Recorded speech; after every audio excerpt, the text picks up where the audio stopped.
selamat siang para pemirsa. Kembali ke acara kita, Sukses Skill Mania. Oke, Filmon. Bersama saya Dava dan Filmon Sinai, akhir-akhir ini kita disibukkan dengan adanya virus COVID-19 gitu ya. Nah, kita jadi kayak nggak bisa ketemu teman-teman nongkrong gitu, dan lain-lainnya. Nah, namun sekarang sudah ada berlaku era new normal, sudah ada sedikit kelonggaran yang terjadi gitu. Dan kita semua berharap COVID-19 selama-lamanya dan kita semua bisa beraktivitas seperti sedia kalanya. Oke, langsung ke topik pembahasan. Kali ini kita akan membahas tentang bahan-bahan pokok yang ada di kos selama pandemi ini. Bagaimana tanggapan Firmon? Kira apa saja sih yang dibutuhkan anak-anak kos di saat pandemi ini? Nah, menurut saya sendiri banyak dong yang dibutuhkan mahasiswa pada masa pandemi sekarang. Apalagi kan mahasiswa yang dari perantauan yang nggak bisa pulang ke daerahnya masing-masing demi mencegahnya penularan virus corona ini kan. Di sisi lain, mereka juga membutuhkan banyak keringanan seperti obat-obatan, sembako, dan kebutuhan lainnya. Kita kan tidak tahu, mungkin orang tuanya di kampung ada yang terkena PHK, mungkin ada yang ditunda, jadinya perekonomian rumah tangga mereka mungkin menjadi menurun kan. Itu Mas.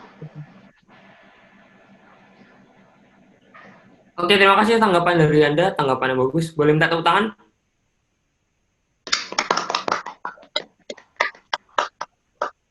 Oke, tapi jika boleh saya tambahkan sedikit aja, selain sembako, mungkin hand sanitizer, masker, obat-obatan mungkin sangat diperlukan ya untuk para anak kos di saat. Oke, maka dari itu hari ini kita akan mendatangkan beberapa bintang tamu dari sembako. Ada Iqbal dan Mei. Halo, apa kabar Mas Iqbal dan Mei? Ya, baik.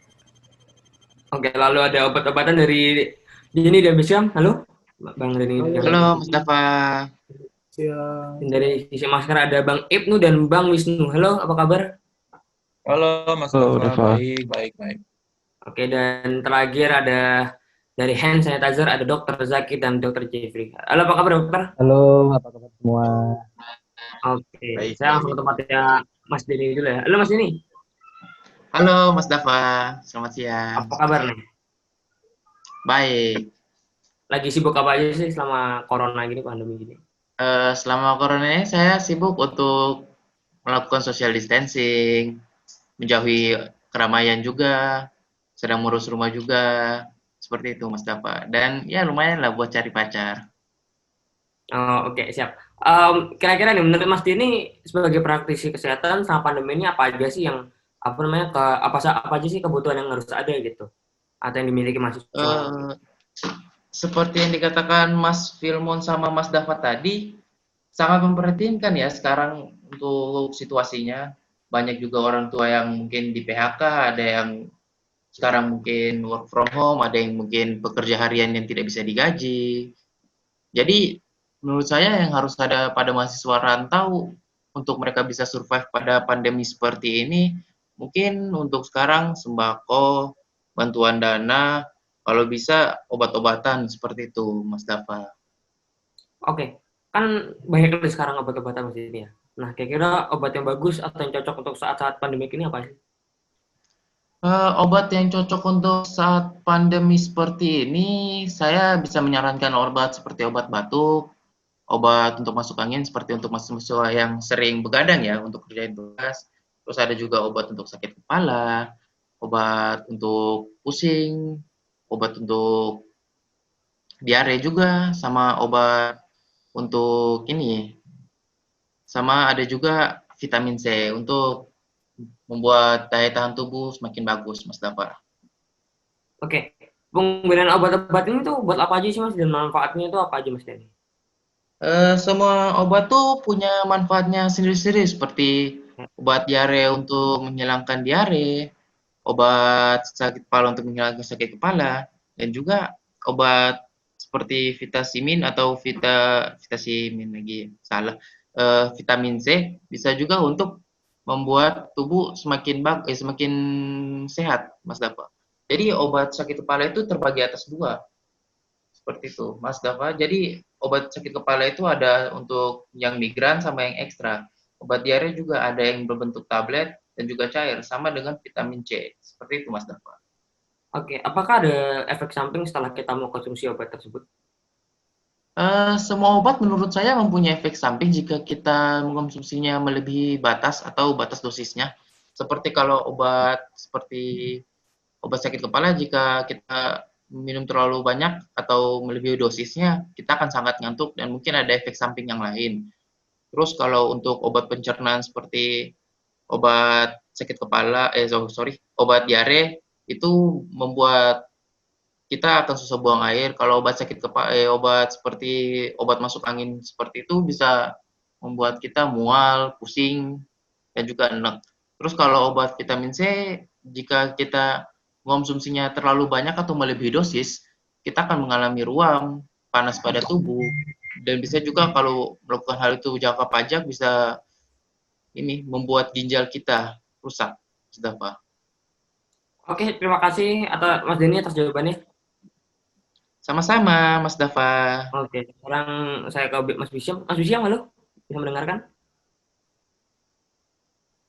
Ya, halo. Halo, apa kabar Mas Bisyam?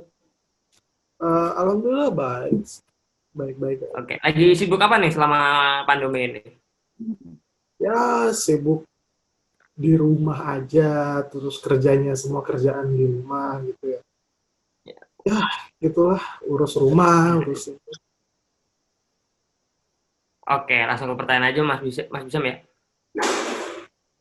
Oke, kan gini Mas Bisyam. Vitamin kan lagi dibutuhkan sekarang ini. Contohnya kayak vitamin C gitu. Ya. Nah kan di masa pandemi ini kita juga jaga jarak atau menghindari kontak fisik gitu.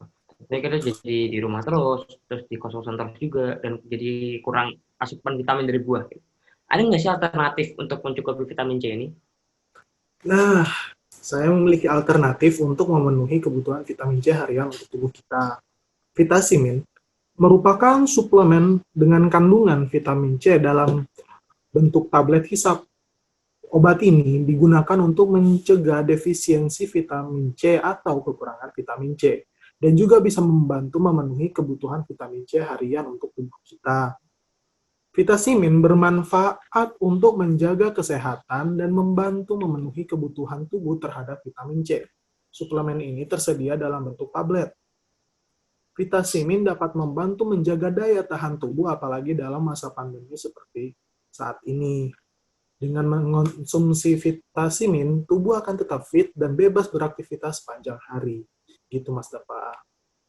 Oke, vitamin ini ada penggunaan nggak sih kayak sehari berapa tablet gitu? Nah, untuk penggunaannya sendiri, ini sangat mudah ya, sangat gampang. Cukup sehari 1-2 tablet seperti ini, dihisap perlahan-lahan, dan sudah vitaminnya akan mulai bekerja dan memenuhi kebutuhan vitamin C harian kita gitu. Oke, terus cara dapatnya gimana sih? Beli di mana gitu vitaminnya? Nah,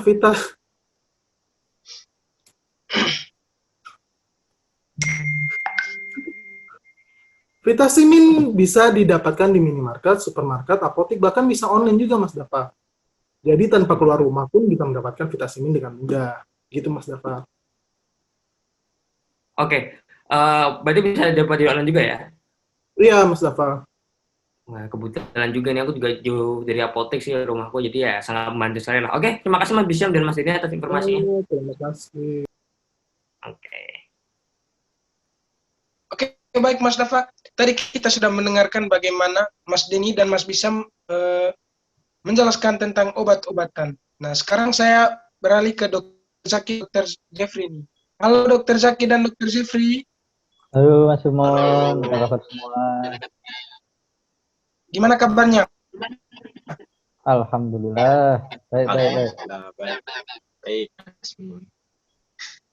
Nah, oke. Untuk Dr. Zaki nih, selain obat-obatan, banyak yang bilang membutuhkan yang bisa menjadi.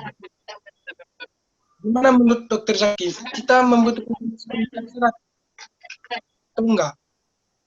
Nah, kalau ya, setiap orang itu memang harus membawa atau menyediakan hand sanitizer dimanapun dia berada, karena pada saat kita di luar atau tidak ada itu kan kita nggak bisa untuk cuci tangan tuh. Nah, hand sanitizer ini bisa sangat praktis untuk membersihkan tangan dan instan tentunya. Begitu, Mas Rimon. Apalagi kalau saat kita di rumah mantan kan nggak ada keran air, nah itu bisa tuh pakai hand sanitizer gitu. Zaki, sekarang kan banyak kan hand sanitizer, panen, semprot, itu menurut Dr. Zaki nih, yang lebih cocok itu gimana sih? Nah, kalau menurut saya itu yang lebih cocok itu yang cair.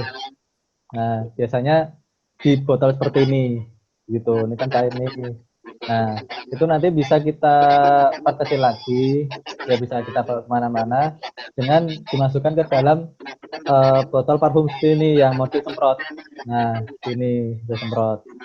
Nah, jadi nah, yang mobil semprot ini lebih praktis, lebih enak, juga bisa digunakan secara merata di tangan. Karena kalau yang gelnya itu masih ada lalu alkoholnya habis, itu dikhawatirkan gel itu lengketnya masih bertahan lama dan ketika kita memegang atau bekerja di luar itu virus atau debu-debu akan menempel kembali, Mas Rimon.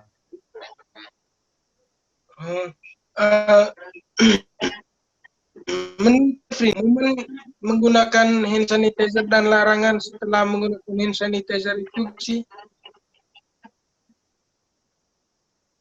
Untuk penggunaannya, mungkin untuk kegiatan kita sehari-hari, misalnya ya, kalau seperti contoh itu saat kita ingin makan, sudah menggunakan toilet, apalagi kalau sekarang ini sedang corona kan, mata, hidung, ini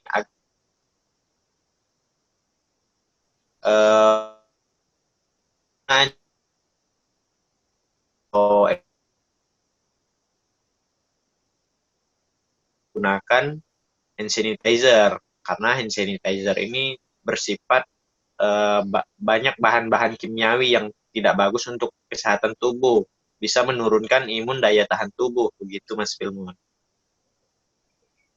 Nah, Dr. Jeffrey, sekedar membagikan pengalaman ya, aku itu sering menggunakan hand sanitizer, tapi hand sanitizer-nya itu lengket banget itu. Ada nggak dok hand sanitizer yang nggak lengket di kulit? Tenang Mas Firman, kami sedang mengembangkan hand sanitizer dengan bahan-bahan alami. Dengan seperti contoh, kami menggunakan minyak daun teh. Minyak daun teh ini bersifat antivirus, antibakteri, dan anti jamur. Jadi, sangat tidak lengket di kulit karena dibuat dengan bahan-bahan alami. Sangat cocok untuk menggantikan hand sanitizer yang berbahan kimiawi yang dijual di pasaran. Jadi, tenang aja Mas Firman. Oke, baik. Terima kasih atas jawaban Dr. Jeffrey dan Dr. Zaki.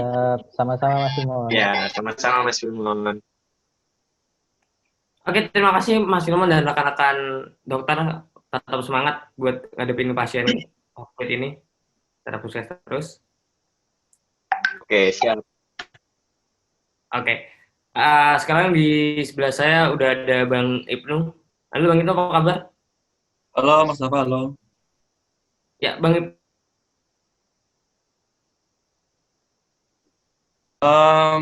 Alhamdulillah banyak kegiatan sih ya Mas selama pandemi ini di rumah gitu. Banyak kegiatan lah. Jadi dapat berkumpul keluarga ya kan, salah satunya ya beres-beres rumah ya kan, sering-sering beres-beres rumah, terus ya menjaga social distancing di luar ya kan. Terus juga kebetulan ibu saya baru melahirkan anak nih Mas. Jadi ya saya juga harus ngurus adik saya gitu. Waktu keluarganya itu dapat lah Mas selama pandemi ini jadi gitu. Sebelumnya sendiri Mas Dafa selain ngos ini kesibukannya apa ya Mas? Kalau saya ya cuma bersih-bersih rumah gitu. Ya, melakukan sesuatu yang bermanfaat aja lah di rumah ini lah. Sama ya Mas ya, berarti sambil semua orang itu ya sama lah kegiatannya ya. gitu-gitu aja. Oke, kan sekarang di Jakarta udah ini ya, Mas ya, udah normal kan gitu. Nah, kan kita harus menerapkan protokol kesehatan gitu, seperti contohnya social distancing, Betul. lalu menjaga kebersihan dengan mencuci tangan, lalu menggunakan masker juga. Nah, penggunaan masker yang baik itu gimana sih, Bang Ibnu? Untuk fungsi masker sendiri kan sebenarnya kan untuk itu ya Mas, untuk menutupi mulut kan sama hidung ya kan. Yang penting kedua rongga ini ditutupi ya, sebenarnya untuk menutupi lah gitu. Jadi meski dalam keadaan sekarang kan sudah mulai ini ya kan, mulai new normal ya kan, new normal lah. Pasti kan udah kayak apa namanya banyak lah kegiatan-kegiatan seperti pekerjaan kantoran atau pekerjaan yang lain sudah melakukan aktivitas kembali gitu. Sama halnya dengan saya gitu, udah mulai aktivitas di luar gitu. Jadi untuk jadi untuk kayak apa maksudnya untuk mengurangi dampak penyebaran virus gitu. Jadi sangat penting banget lah. Jadi untuk pemakaian masker sendiri itu kan yang penting itu tadi kan mulut sama hidung ditutupi. Nah di sini saya ada contoh masker ya kan. Ini namanya masker scuba jenisnya. Harga 10.000 bisa dibeli Mas di toko terdekat lah banyak sekali itu. Nah ini namanya masker scuba ya kan. Nah ini bahannya ya enak banget lah juga kain juga tidak mudah putus ininya nih. Ini tali tidak tali ting. Kain lah kain ya kan. Nah, caranya gini Mas, yang penting menutupi ini, menutupi hidung sama mulut gitu, ya kan? Jelas ya, teman-teman? Jelas, teman-teman? Jelas. Ya, jelas. Nah, sip, mantap. Nah, jadi meskipun di luar ya kan dalam new normal, jadi meskipun pakai masker, tetapi kayak protokol kesehatan kayak social distancing, kayak harus masih diterapkan gitu lah, meskipun kita memakai masker gitu. Oke, tapi apakah WHO sendiri merekomendasikan penggunaan masker medis dalam mencegah penularan COVID-19 ini? Menurut saya sih kayaknya apa ya tidak ada cukup bukti ya Mas untuk kayak misalkan masker medis itu untuk penggunaan untuk apa maksudnya untuk digunakan sehari-hari ya kan karena WHO sendiri kan masih ibaratnya masih aktif ya kan masih aktif kayak mengikuti perkembangan perubahan pandemi ini ya kan terus juga sebenarnya masker medis ini kan diutamakan kayak untuk perawatan kesehatan ya kan tetapi misalkan kalau digunakan dalam pandemi seperti ini ya bisa-bisa aja tapi kayak ibaratnya kayak harus diseimbangkan lah kayak misalkan kayak kenyamanannya gitu juga bahannya gitu gitulah gitu. Oke, lalu apakah orang yang hasil tesnya yang reaktif gitu tetap diwajibkan menggunakan masker? Dan kira-kira berapa sih batas penggunaan masker selama 1 hari itu berapa jam gitu? Menurut saya sih yang orang-orang yang tidak memiliki gejala pun harus itu ya Mas harus menggunakan masker ya karena pemerintah sendiri pun mewajibkan harus semua orang itu memakai masker ketika kegiatan di luar maupun ya intinya yang kayak apa namanya berkerumunan lah gitu harus menggunakan masker gitu. Jadi orang yang apalagi orang yang memiliki gejala ya kan itu ya harus memakai masker ya kan karena patut diwaspadai lah gitu istilahnya gitu. Terus untuk penggunaan masker sendiri itu ya terkandung maskernya ya kan, terus juga sama kegiatannya gitu, kita melakukannya gimana gitu. Terus kalau misalkan masker sendiri ya bagusnya paling sehari ganti lah gitu. Kalau untuk masker kayak gini nih, masker kayak saya miliki ini masker scuba ya kan, jenisnya scuba. Ya itu minimal 2 hari lah, 2 hari ganti bisa bisa 2 hari lah minimal gitu. Terus juga bisa dicuci kembali, dipakai lagi, cuci lagi, kembali lagi pakai gitu dan seterusnya. Awet lah intinya memang. Oke, terima kasih Bang Ibnu atas jawaban yang sangat bagus sekali dan bermanfaat. Mas Dafa, makasih juga atas pertanyaannya gitu. Semoga dapat bermanfaat juga untuk semuanya gitu, untuk teman-teman sekalian, rekan-rekan. Oke. Saya kembalikan kepada Mas Dafa. Oke, baik. Sekarang saya ke Mas Wisnu, bisa mendengar saya? Oke, lagi sibuk apa nih Mas Wisnu nih? Belakang dan juga isolasi diri di rumah juga karena tidak baik untuk lebih lama di luar kan juga Mas Dafa karena penyebarannya sudah mulai banyak juga. Mau nanya nih, kira-kira ada nggak sih masker yang bagus untuk ini tuh? Sebenarnya itu Mas jenis masker itu sangat beragam ya Mas. Beberapa itu cuma bisa menangkal tapi juga ada yang bisa menangkal virus seperti pandemi ini, virus corona ini. Hingga ada 3 jenis masker yang disarankan untuk dipakai di masyarakat. Yang pertama adalah masker kain. Masker kain ini sesuai dianjurkan oleh Republik Indonesia.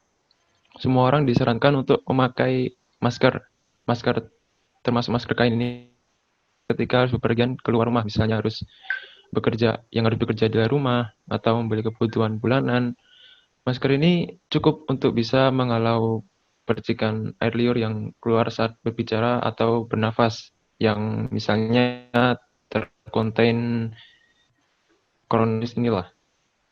Jika gunakan dengar, masker ini bisa bertahan lebih 1 hari kemudian dicuci untuk kehigienisan. Dan yang kedua ada masker bedah. Masker bedah ini atau surgical mask merupakan sebenarnya sekali pakai, tetapi kalau misalnya hanya digunakan keseharian, tidak digunakan untuk pemakaian misalnya berat gitu, bisa dipakai sekitaran 5 hari untuk keefektifan masker ini. Kelebihan dari masker ini adalah memiliki 3 lapis ya. Yang pertama adalah lapis yang paling luar yang anti air, kemudian yang di tengah yang berfungsi sebagai filternya tersebut, kemudian yang lapisan paling dalam yang berfungsi sebagai menyerap cairan yang misalnya keluar dari mulut atau dari hidung. Dan masker ini disarankan jika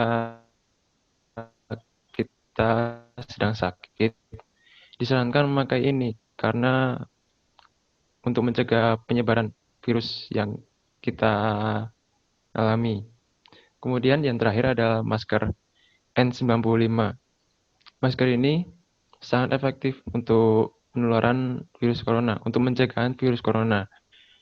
Karena masker ini cenderung lebih mahal juga dan digunakan oleh tenaga medis yang berkontak langsung dengan pasien COVID-19 ini. Tetapi masker N95 ini tidak disarankan untuk penggunaan sehari-hari karena masker ini lebih tebal dan juga lebih keras dalam penggunaannya. Seperti itu Mas Dava. Oke, kira-kira menurut Mas Wisnu nih, apakah untuk seseorang yang diisolasi diri di rumah harus menggunakan masker atau tidak? Boleh berikan penjelasannya sekaligus. Itu tergantung dari orangnya tersebut ya Mas. Misalnya orang tersebut mengidap ODP atau PDP itu masker ketika di dalam rumah untuk mengisolasi diri. Seperti yang disampaikan oleh juru bicara pemerintah untuk penanganan COVID-19 ini, Ahmad Yuryanto menjelaskan bahwa masyarakat yang berada yang sedang mengisolasi diri seperti PDP atau ODP tersebut harus menggunakan masker ketika dalam rumah untuk mencegah penyebaran virus COVID ini. Dan selain itu, orang yang PDP atau ODP tersebut harus seperti mengasihkan diri sebentar dari keluarganya untuk keamanan keluarganya tersebut. Kalau misalnya orang biasa atau tidak terkontaminasi PDP atau ODP tersebut, itu sebenarnya tidak perlu untuk menggunakan masker di dalam rumah tersebut. Seperti itu Mas Dava. Oke, lalu ini pengalaman pribadi saya sih. Kan saya pernah pakai masker gitu, cuman tuh kayak nggak nyaman gitu sama bahannya kayak tipis gitu. Ada rekomendasi nggak sih Bang? Itu merupakan salah satu keunggulan dari produk kami Mas Dava. Produk kami menggunakan bahan yang bisa lebih fit dengan kontur wajah dan sehingga tertutupnya hidung dengan mulut itu bisa secara rapat sehingga tidak ada udara yang misalnya bocor ataupun terbuka sehingga virus tersebut bisa masuk, dan juga filter dari masker tersebut bisa diganti, baik menggunakan N95 ataupun bisa diselipkan menggunakan masker bedah. Seperti itu, Mas Deva. Oke, siap. Terima kasih Bang Ibnu dan Bang Wisnu atas jawabannya. Siap, Ya, sama-sama, Mas Deva. sama-sama Mas Dafa. Oke, sukses selalu. Terima kasih. Oke, mohon maaf teman-teman, tadi ada kesalahan teknis sedikit. Nah, oke, saya ingin bertanya kepada Mas Iqbal nih. Halo Mas Iqbal. Ya, halo. Halo. Gimana, Simon? Nah, sebelumnya nih Mas Iqbal, menurut Mas Iqbal, sepenting apakah sembako pada masa pandemi seperti sekarang? Sepenting apa? Tentunya kita melihat situasi di Indonesia ya, terutama sekarang peningkatan lonjakan kasus COVID-19 sudah mulai mencapai puncaknya, yang artinya penambahan kasus mulai banyak per hari, mulai 1.000 atau bisa nanti ke depannya bisa 2.000, tapi tentunya itu nanti hanya lonjakan sementara, habis itu turun lagi. Nah, tapi di masa-masa lonjakan seperti ini sampai lonjakan akhir Juli, nah itu tentunya walaupun new normal ya, masyarakat tetap dianjurkan untuk tetap di rumah saja. Nah, ini untuk yang masyarakat di rumah saja, yang rentan seperti orang tua atau mungkin yang kesehatannya kurang gitu, terus mahasiswa juga bisa di from home gitu kan, tentunya mereka membutuhkan bantuan sosial baik berupa BLT, bantuan langsung tunai, maupun berupa sembako begitu Mas Imam. Menurut Mas Iqbal sendiri, pembagian sembako ini efektif nggak untuk menanggulangi masa pandemi seperti sekarang? Ya, bagaimana ya? Tentunya gini ya, Mas Simon, seefektif apa atau tidak, tentunya kita melihat ya, apa namanya, tergantung dari zona. Kalau zona merah mungkin efektif karena itu sangat membantu orang-orang yang tidak bekerja, terus mahasiswa-mahasiswa yang ada di perantauan gitu ya, maksudnya yang masih di wilayah tempat kuliahnya, ini sangat membantu karena tentunya dengan mereka diberikan sembako mereka tidak perlu keluar rumah atau susah-susah cari makan gitu, karena bahasanya kehidupannya mereka sudah terjamin gitu, baik selama 3 bulan ataupun berapa gitu kan, program seperti program kampus selama 3 bulan mereka diberikan sembako kan begitu, jadi mereka tidak perlu pusing-pusing cari makan gitu, sekarang sudah disediakan oleh baik pemerintah maupun kampus gitu Mas Simon. Oke, menurut Mas Iqbal ini, pembagian sembako ini dilanjutkan, pembagian sembako ini tetap dilanjutkan pada masa new normal atau diberhentikan saja? Ya tentunya seperti tadi ya, melihat dari kondisi ya, tentunya kalau misalnya masih zona merah lanjutkan ya, tapi semisal zona hijau, zona kuning, lebih baik misalnya untuk pegawai-pegawai ya gitu, maksudnya yang ya misalnya penghasilannya ada tapi sedikit, itu diberhentikan aja nggak apa-apa. Tapi untuk pegawai yang terkena PHK, buruh harian, nah tentunya tetap diberikan gitu loh, karena mereka kan tidak ada penghasilan, kalau ataupun misalnya sangat sedikit di bawah, sangat-sangat di bawah UMR gitu. Tapi kalau untuk zona merah, zona hitam itu tetap diberikan gitu, karena tentunya di kebijakan pemerintah daerah mereka tetap memperlakukan yang namanya work from home dan study from home begitu Mas Bro. Oke, sekarang saya beralih ke Mbak Mei ya. Halo Mbak Mei. Ya, halo. Mbak Mei, apakah ada SOP yang Anda terapkan dalam menyalurkan sembako tersebut? Ya, terima kasih Mas Filmon. Seperti sekarang ini ya, di tengah wabah corona, masyarakat itu memang benar-benar merasakan kehadiran jasa kami. Karena dengan adanya jasa kami, mereka tidak perlu bersusah payah untuk keluar rumah, berpapasan dengan orang lain, mendatangi tempat yang ramai seperti pasar untuk mencari sembako yang berpotensi terpapar virus corona lebih besar. Nah, kami menyediakan jasa layanan antar jemput barang. Tidak perlu khawatir jika menggunakan jasa kami, karena semua standar operasional prosedur atau SOP yang dianjurkan pemerintah, kami terapkan guna mencegah sebaran COVID-19. Kami juga menjamin barang pesanan Anda higienis, Dan sebelum diantar, tentunya kami mensterilkan terlebih dahulu agar terbebas dari virus. Seperti itu, Mas Filmon. Oke, baik, Mbak. Cara menggunakan jasa delivery ordernya, Mbak, gimana sih? Nah, kekhawatiran akan virus corona itu membuat seluruh masyarakat Indonesia harus bertahan di rumah ya. Akibatnya aktivitas ekonomi seperti transaksi jual beli di pasar, membuat ibu rumah tangga sedikit kesulitan untuk membeli bahan makanan segar. Tak perlu khawatir, beberapa situs layanan belanja online dapat dimanfaatkan, seperti salah satunya jasa kami. Seperti layaknya belanja di pasar, di situs layanan ini kamu juga bisa mendapatkan bahan masakan apapun yang Anda inginkan. Nah, pesanan Anda akan diantar ke rumah sesuai dengan hari dan jam yang diinginkan, yaitu mulai pukul 6 sampai jam 10 pagi ya, untuk menjaga kesegaran. Bisa dibayar online seperti OVO, GoPay, dan bisa juga dibayar di tempat saat pengantaran belanja. Nah, karena teknologi pada zaman sekarang sudah sangat canggih banget ya, caranya juga lebih banyak dan lebih unik. Untuk jasa kami sendiri, Anda bisa menggunakan layanan ini melalui aplikasi atau website Sayur Segar ID.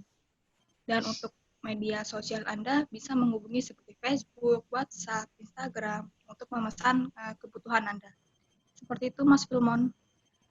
Wah, Mbak Mi, berarti media sosial sekarang sangat membantu ya? Sangat membantu. Karena hanya dengan bermain handphone, barang yang kita pesan sudah langsung datang ke rumah kita. Kita hanya menunggu duduk manis, langsung bareng sampai di rumah. Seperti itu, Mas Filmon. Oke, baik. Terima kasih atas jawabannya, Mas Iqbal dan Mbak Mi. Ya, sama-sama. Sama-sama. Oke, terima kasih jawaban-jawaban yang luar biasa dari bintang tamu kita ini. Boleh aplaus buat para bintang tamu saya ini.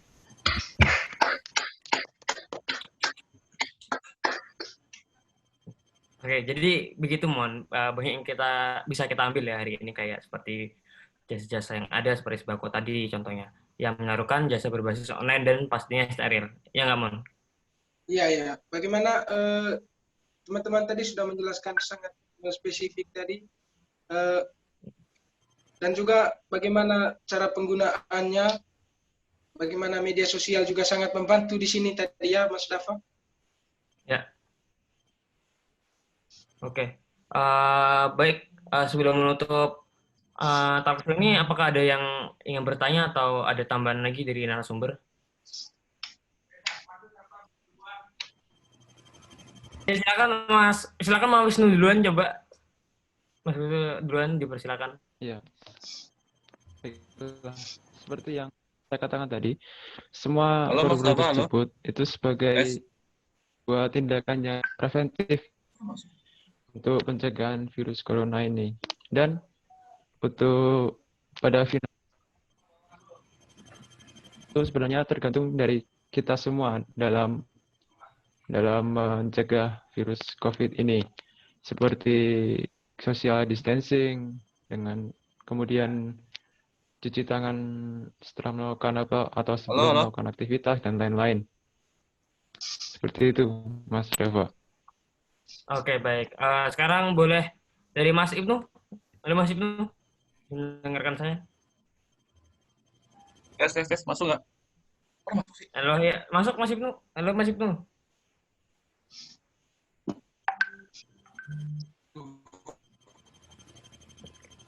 Halo Mas Ibnu.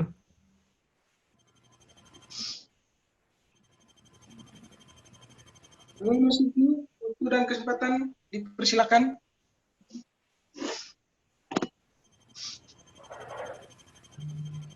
Mungkin ada kesalahan teknis dari Mas Ibnu. Mas Ibnu ya. Oke, ya. Mas Dafa, silakan tutup aja ya Mas.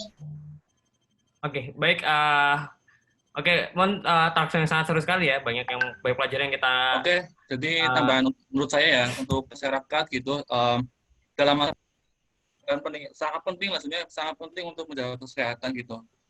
Terutama apalagi kan kayak kita harus mentaati dari pemerintah ya kan, kayak mentaati sebuah protokol kesehatan, mulai apa melakukan kegiatan menggunakan masker, terus hand sanitizer, terus